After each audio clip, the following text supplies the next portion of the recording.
The Grand Hall of the Galactic Council was silent, except for the soft hum of the air filtration system and the occasional rustle of robes.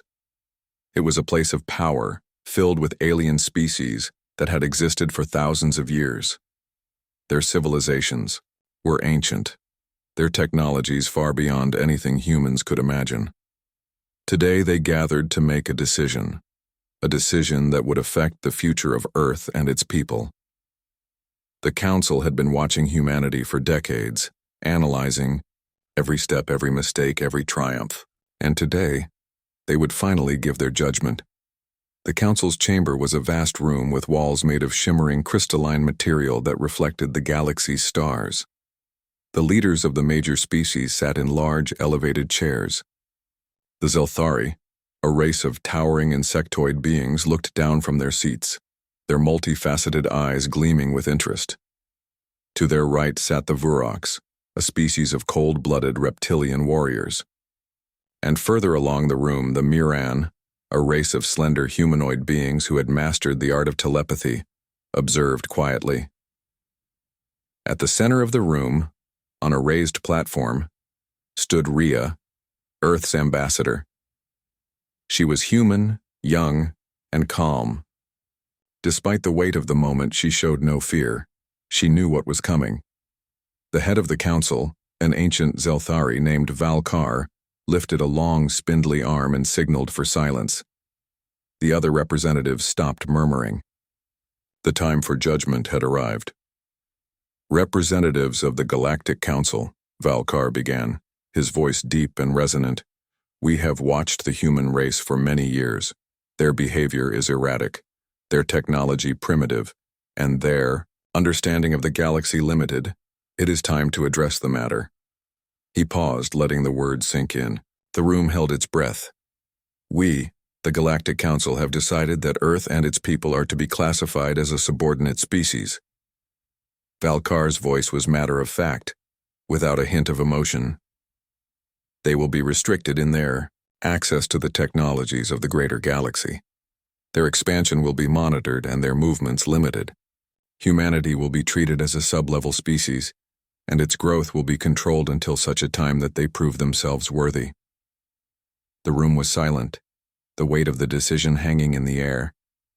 Rhea stood still, her face expressionless. She had prepared for this. She had known the Council would make this decision. It was inevitable. The aliens had always viewed humanity as a primitive race. To them, humans were nothing more than children, barely capable of understanding the complexities of the galaxy. The Zelthari leader, Valkar, motioned for the holographic screens to activate, displaying images of Earth's recent history. Wars, poverty, pollution, and a general lack of unity among the human nations filled the screens. These were the reasons, the Council believed, for Earth's designation as subordinate. Rhea's heart sank as she watched the images.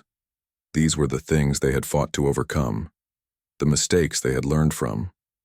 But to the Galactic Council, these failures were all they needed to see. They saw only weakness, not the strength humanity had shown in surviving against all odds. This decision, Valkar continued, will be enforced immediately. Humans will be given limited access to galactic trade. Any attempts to exceed these restrictions will result in further penalties. The Council will oversee all actions related to Earth and its people. Rhea's mind raced. She wanted to argue, to speak out, but she knew this was not the time. Humans had always been known for their impulsive actions, their unwillingness to accept authority. But Rhea had a different approach, one of patience, strategy, and most importantly, diplomacy.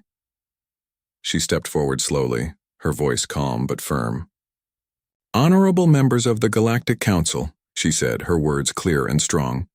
"You may think of humanity as subordinate, as a species unworthy of full galactic status. But you are mistaken." The room shifted slightly, and Rhea could feel the eyes of the Council upon her. It was unusual for a representative to speak so boldly in the presence of such power. "We are not perfect," Rhea continued. "We have our flaws, our struggles. But humanity is capable of more than you realize. We adapt, we innovate, and we rise above our challenges. We do not give up. You may see our past as evidence of weakness, but it is only proof of our resilience. Shiwam paused, looking at the faces around her. There was a flicker of curiosity in the eyes of a few council members, but the overall atmosphere was still one of indifference. I do not ask for your favor, Rhea said, her voice unwavering. I ask only that you reconsider, that you look at humanity not as a subordinate species but as one that deserves a chance to prove itself. We may not be like you, but that does not make us lesser. You will see. We will show you. With that, Rhea bowed her head slightly and stepped back. She had said what she needed to say, and now it was out of her hands.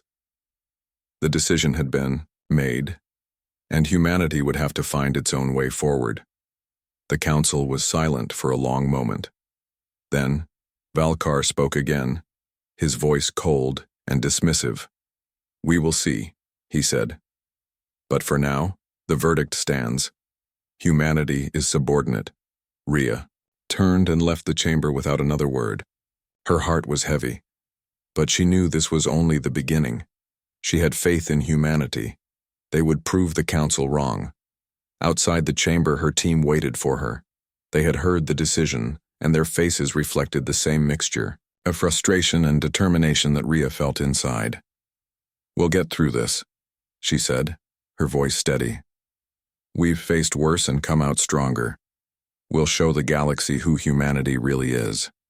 And as Rhea and her team walked back to their ship, the message was clear. The Galactic Council had made a grave mistake. Humanity was just getting started. The Galactic Council's decision echoed through the stars.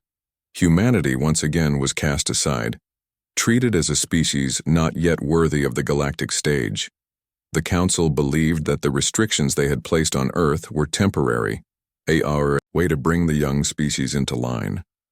They expected humans to cower, to follow the rules, to stay within their assigned lanes. They believed that the Council's will was absolute, and that humanity would be no different from the countless other species that had bowed to galactic authority. But they had made a crucial error. Humans did not bow. Back on Earth, leaders and diplomats gathered in secret.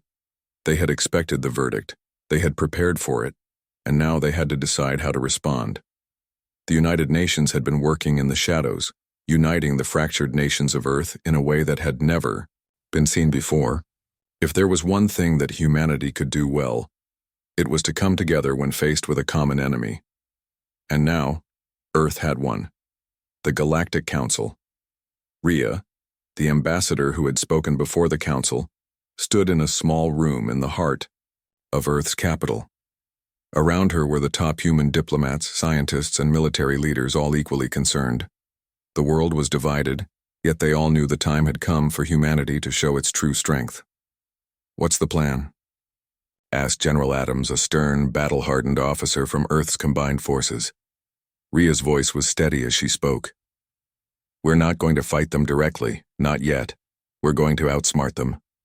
Her words hung in the air, heavy, with the weight of what they meant. The Council had underestimated humans. They had expected them to play by the rules, to accept their fate. But Rhea knew the truth.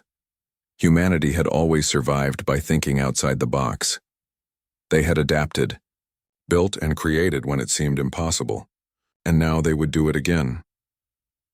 We need to show the Council that we can be trusted, Rhea continued, but we also need to show them that we are not their subordinates. We are equals. They can control our borders, our ships, and our trade, but they cannot control our minds. Adams nodded. What do you suggest? We use our greatest strength, innovation, Rhea said. The restrictions they've placed on us won't hold for long. Earth has some of the brightest minds in the galaxy, and we're not going to let these limitations stop us. The room was silent for a moment. The diplomats exchanged glances. They all knew that Rhea was right. Humans had always been resourceful, quick to adapt and even quicker to innovate. They could do this. As the days passed, the humans worked tirelessly. Scientists, engineers, and technicians from all over the planet worked together, pooling their knowledge. They didn't just want to break the restrictions, they wanted to exceed them, to prove to the galaxy that humanity could stand on its own no matter what the Council thought. It wasn't long before humans began releasing new technologies into the galaxy. They weren't breaking any rules, at least not directly, but they were bending them in ways that the Council had never expected. It started with open-source breakthroughs. Earth scientists shared their advances in artificial intelligence. They unlocked secrets of energy efficiency that the Council hadn't even begun to understand. Within days, these innovations were spreading like wildfire across the stars. What the Council hadn't realized was that humanity had been working on these technologies for years, waiting for the right moment to release them. The first major breakthrough was a new form of AI, a system that could think, adapt, and learn far more efficiently than anything the Council had seen. It wasn't just advanced, it was revolutionary. Within weeks, human-run colonies were using these systems to manage everything from trade routes to military strategy. At the same time, Earth's engineers developed a new form of energy shielding. It was unlike anything the Council had ever encountered. It didn't rely on traditional power sources or energy grids. Instead, it harnessed the natural energy of a planet's atmosphere to create a protective shield that could withstand even the most advanced weapons. The Zelthari, who had always been the most skeptical of humanity, were the first to notice. They had always prided themselves on their technological superiority, but now humans were stepping into territory they had thought was theirs alone. The Zelthari ambassador, Dax Var, was furious when he first saw the new human technologies.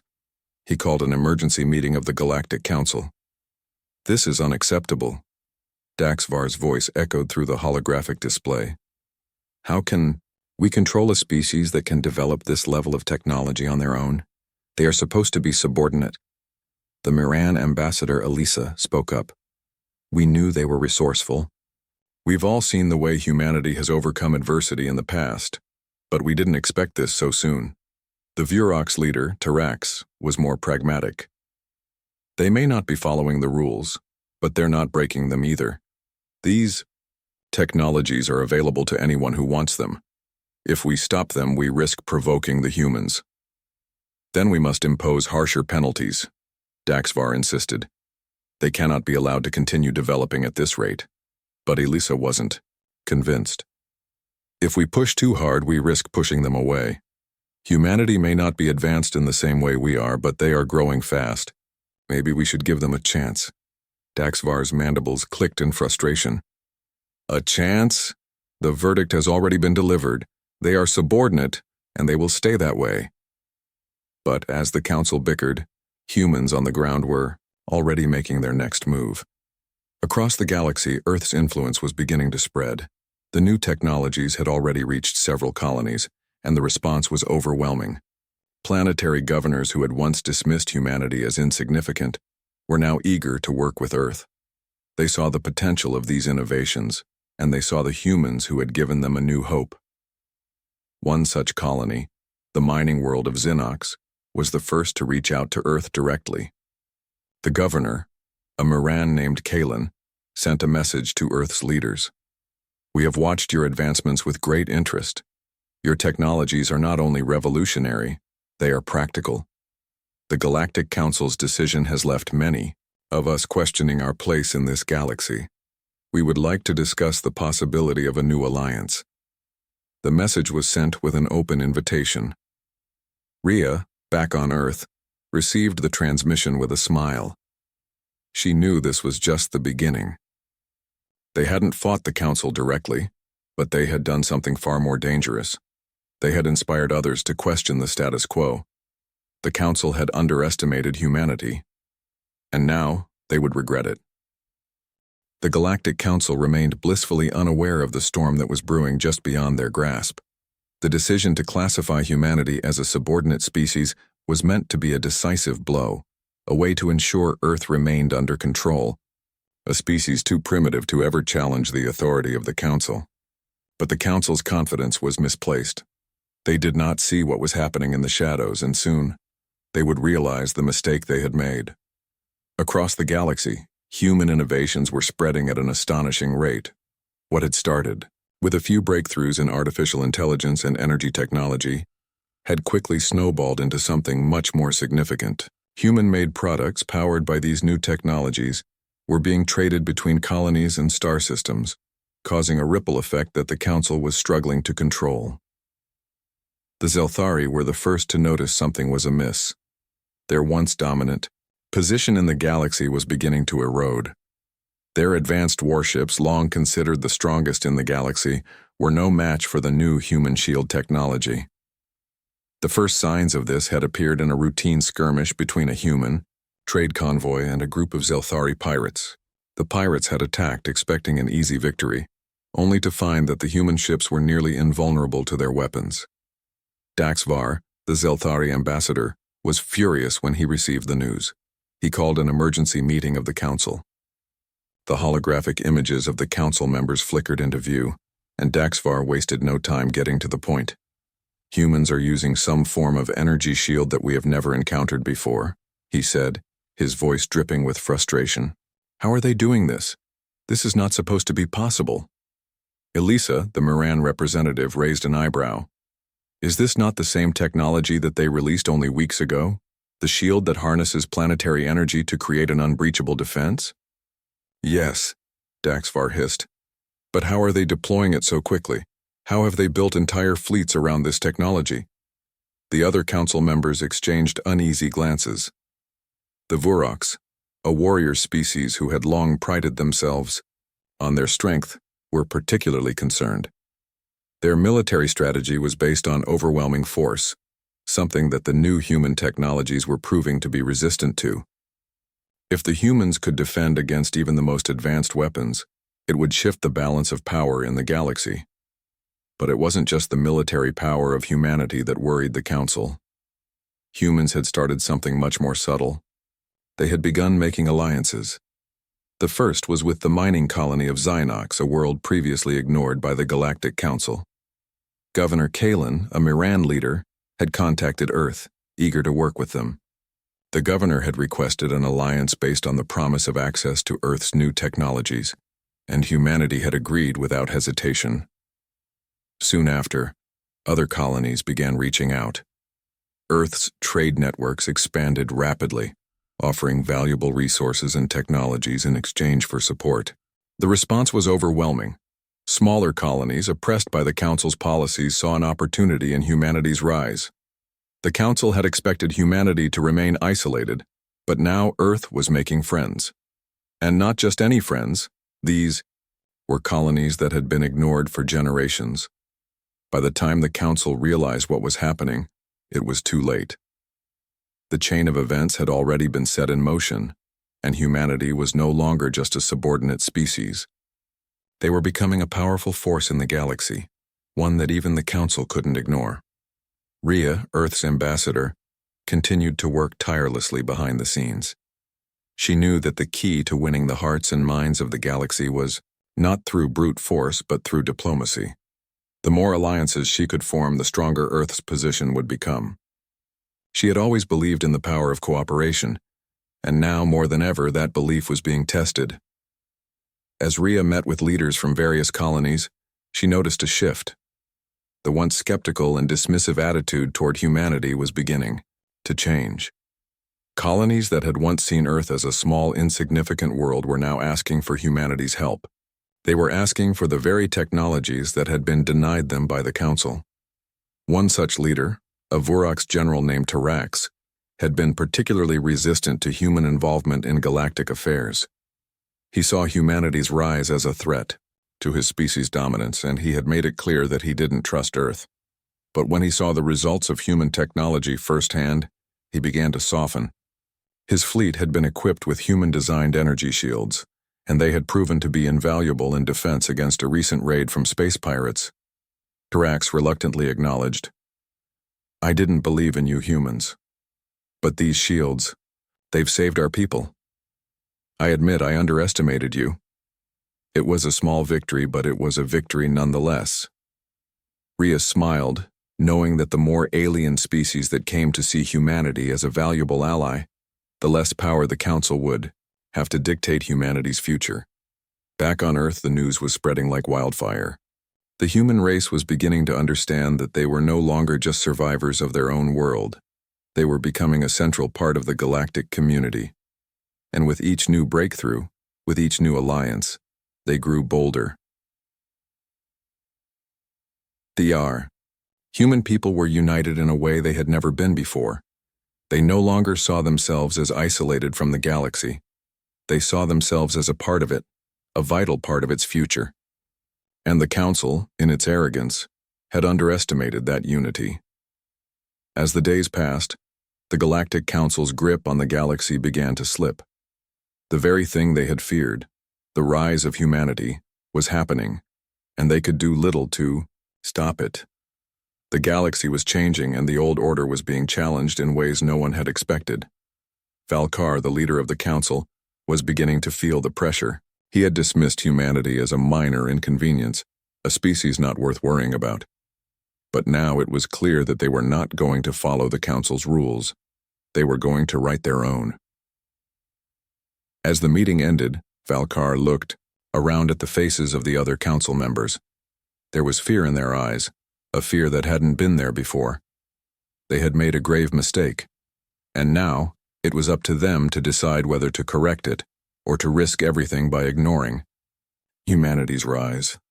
The galaxy had always been a place of complex politics, ancient empires, and unspoken rules. The Galactic Council, made up of the oldest and most powerful species in the known universe, had always controlled the flow of information, resources, and power. But the rapid rise of humanity, fueled by their unexpected technological innovations, was starting to change everything. And now, the first spark of rebellion against the old order had been lit. It all began on a quiet frontier world called Talaris. Talaris had always been a backwater planet, barely noticed by the Galactic Council.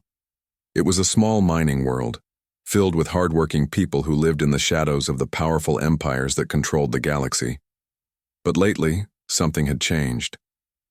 The people of Talaris were starting to talk. The first sign came when a human trade convoy, traveling through a remote sector of space, made an unexpected stop at Talaris. The convoy wasn't supposed to be there. The Galactic Council had restricted human ships to certain trade lanes, and Talaris was far outside of those lanes. But the humans weren't concerned with the Council's restrictions. They were bringing supplies, medicine, food, and advanced technology to help the struggling population of Talaris. The convoy had arrived without warning, without permission, and without fear. The residents of Talaris were initially shocked by the sudden arrival of the human ships. They had heard rumors about the new technologies humans had been developing, but they had never seen them up close. As the convoy's ships landed on the surface, the people of Talaris gathered to see what the humans had brought. It wasn't just the supplies that fascinated them. It was the fact that the humans had defied the Council's orders. Among the crowd was a young woman named Mira, a Talarian who had grown up hearing stories of the Galactic Council's power and authority.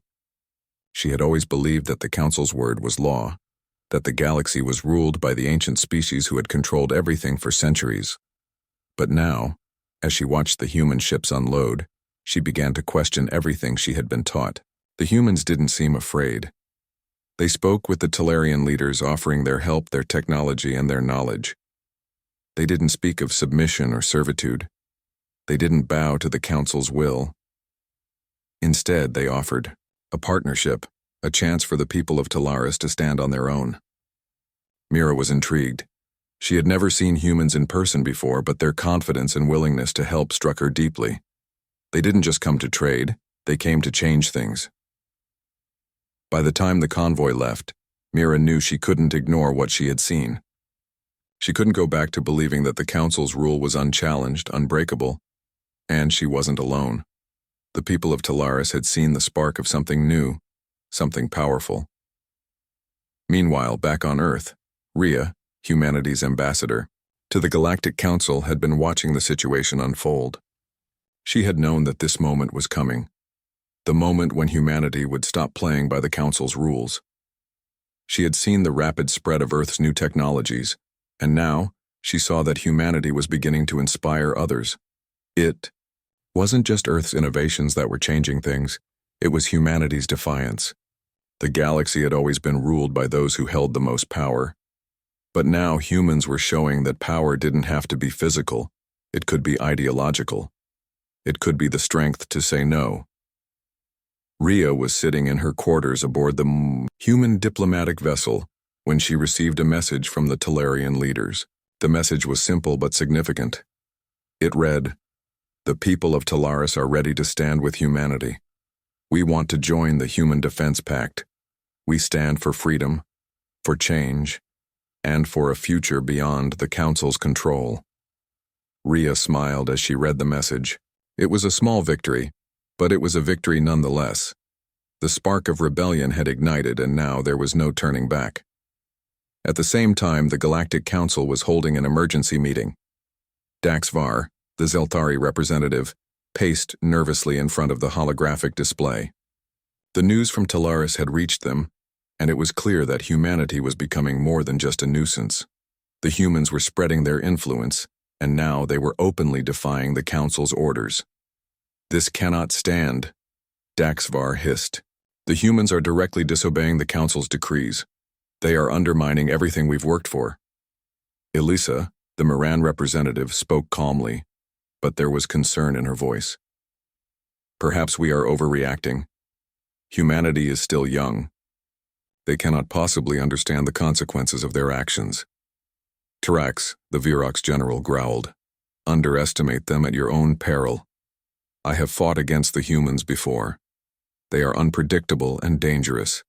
And now they have allies." The council members exchanged uneasy glances. The Virox had always been wary of humans, and now it seemed they had a reason to be. The council had expected humanity to fall into line, to accept their subordinate position and remain content with the scraps they were given. But the humans had shown a different path, a path of defiance, of strength, and of unity. Daxvar slammed his fist onto the table. "We cannot allow this to continue. If we do not act now, we risk losing control of the entire galaxy. We must send a message, a clear, unmistakable message that the Council's decisions are not to be challenged." The council members fell silent, the weight of Daxvar's words sinking in. It was clear that humanity's actions were starting to change the balance of power. But there was something else at play, something deeper, something more dangerous than anyone had anticipated. Humanity had awakened a force in the galaxy that had long been dormant, the desire for change. Back on Talaris, Mira was speaking with other leaders. The message from Earth had resonated deeply with them. The humans had shown them that it was possible to stand up to the Council, to fight for their freedom, and to build a future on their own terms. But they knew they couldn't do it alone. They needed more allies. They needed the support of others who shared their desire for independence. The people of Talaris began reaching out to other colonies, spreading the word about the humans' willingness to help, about the chance to break free from the Council's control. And as word spread, more and more colonies began to contact Earth, offering their support. The movement had begun, and so the first spark of rebellion had been lit. It was small, it was quiet, but it was spreading. The galaxy had always been a place of control and order, but now it was becoming something else, a place where change was possible, where humanity's defiance had become a beacon of hope for others. The Council could no longer ignore it. Humanity's rise was no longer a matter of technology or military power. It was a matter of will. And the galaxy was beginning to realize that when humans decided to stand together, they were a force to be reckoned with. The day the Council sent its fleet to Earth was the day they made the greatest mistake of all. It was meant to be a demonstration of power, a warning to the humans, and to the galaxy at large. The Galactic Council's authority was absolute, and any defiance would be met with force. The fleet, composed of hundreds of warships from the most powerful species in the galaxy, was dispatched from the Council's central world.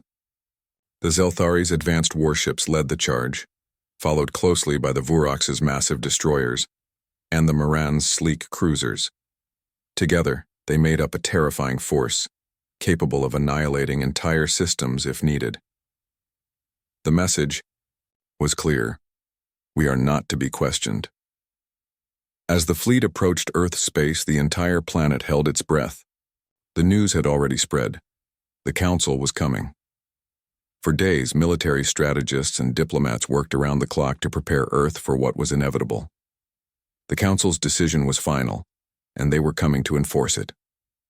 It seemed impossible that humanity, a young species, could stand against such overwhelming power. But Rhea, the human ambassador, was not afraid. She knew humanity's greatest strength wasn't in their ability to fight with brute force. It was their adaptability, their cleverness, and their unyielding determination. She had seen the way humanity had come together in the face of adversity, and she knew that even against the Council's might, Earth had something they didn't expect: unity. On Earth, the world's leaders met in secret. They knew that the Council had vastly underestimated them, and it was time to prove it. The people of Earth were no longer the weak, subjugated species the Council had once thought. They were no longer the helpless humans in the backwaters of the galaxy. The time for diplomacy had passed. Now, Earth was going to show the galaxy just how far they had come. Rhea stood on the bridge of Earth's flagship, the Resolute, looking out into the vastness of space. The Earth fleet, a mix of human-designed ships and newly allied forces from various colonies, was assembled in front of her. There were ships from Talaris, from the mining world of Xenox, and even a few from distant colonies that had once been under the Council's thumb. These were the same ships that had once been dismissed as irrelevant, but now they stood ready to fight for a cause greater than any one world. Her heart raced, but her mind was clear. She had prepared for this moment even though she hadn't known when it would come. She took a deep breath. "We don't need to fight them," Rhea said, her voice calm but firm.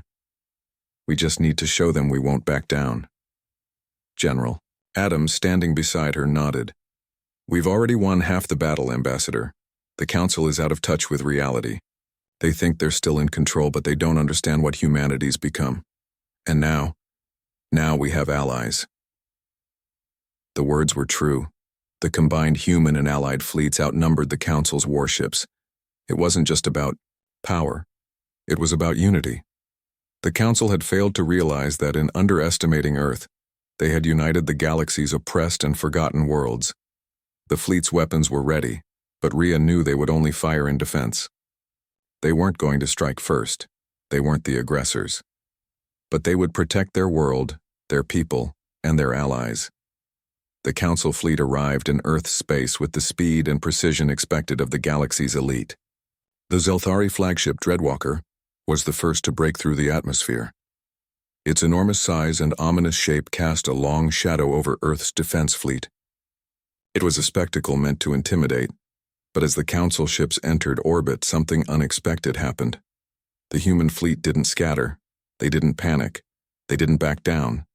Instead, they formed a defensive line.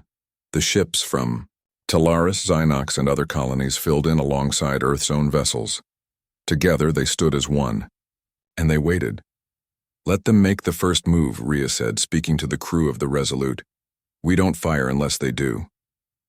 On the Council flagship Dreadwalker, Daxvar watched the humans assemble their fleet with a mix of disbelief and anger. He had expected Earth to surrender, to bow to the inevitable. But the humans were holding firm. This was not the response he had expected. "We have the upper hand. They must know that," Daxvar muttered to his officers. But the longer he stared at the human fleet, the more he began to realize the truth. They were not afraid.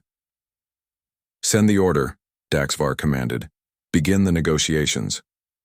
Rhea stood at the ready as the communication line buzzed to life. The voice of Daxvar crackled through the speaker. "Human Ambassador, you have pushed the limits of patience. The Galactic Council demands your immediate submission.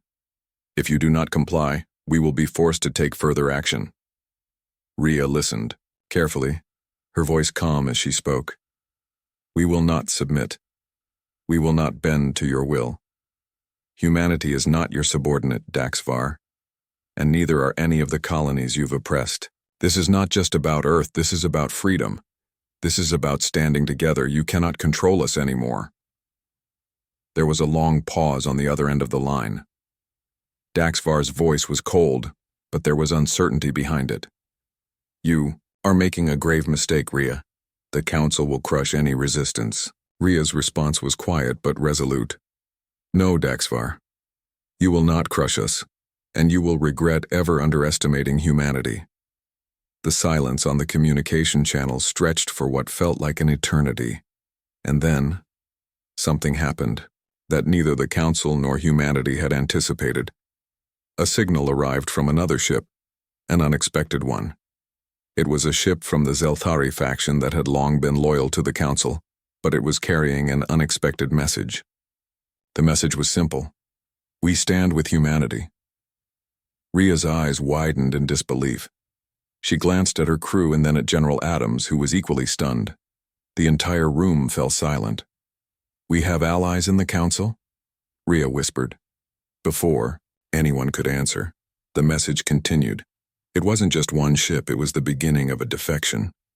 Other ships, other factions that had grown disillusioned with the Council's rule, began sending their support to Earth. Daxvar's reaction was immediate. The once unshakable Zelthari leader was now visibly rattled. His fleet, once confident in its power, was now divided. It was over. The Galactic Council had made a critical mistake. Their arrogance had blinded them to the truth. Humanity was no longer the weak, isolated species they had once thought. Earth had not only fought back, they had turned the tide, and the galaxy would never be the same. The once unshakable power of the Galactic Council was beginning to crumble.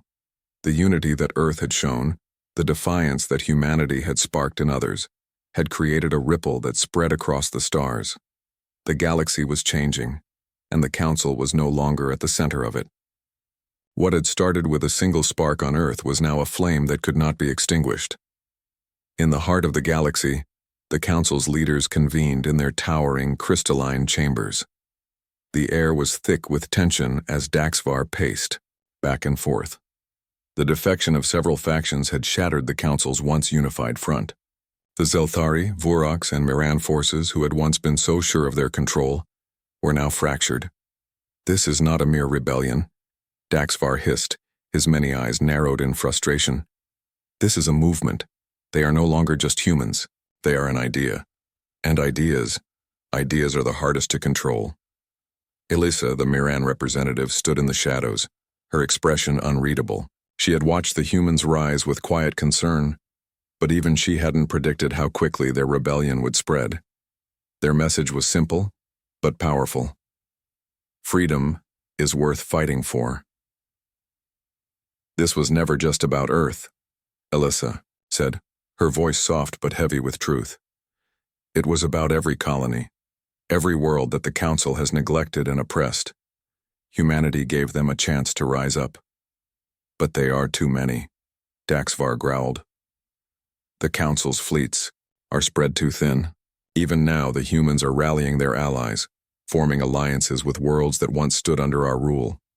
We cannot defeat them all. Tarax, the Vorok's general, spoke up, his voice deep and growling. We must reconsider. We've underestimated them. These humans and the others who are now with them have something we do not. Hope.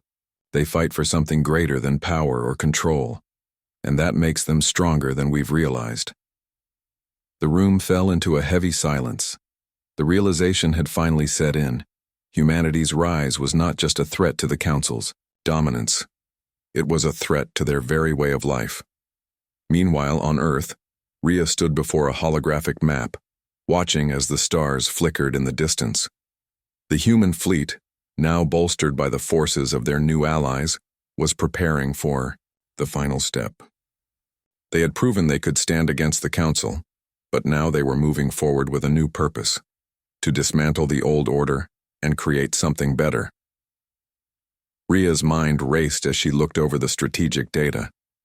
They had made incredible progress, but the hardest part was still ahead. It was one thing to challenge the Council. It was another to unite the galaxy under a new vision. Ambassador, General Adams said, his voice steady.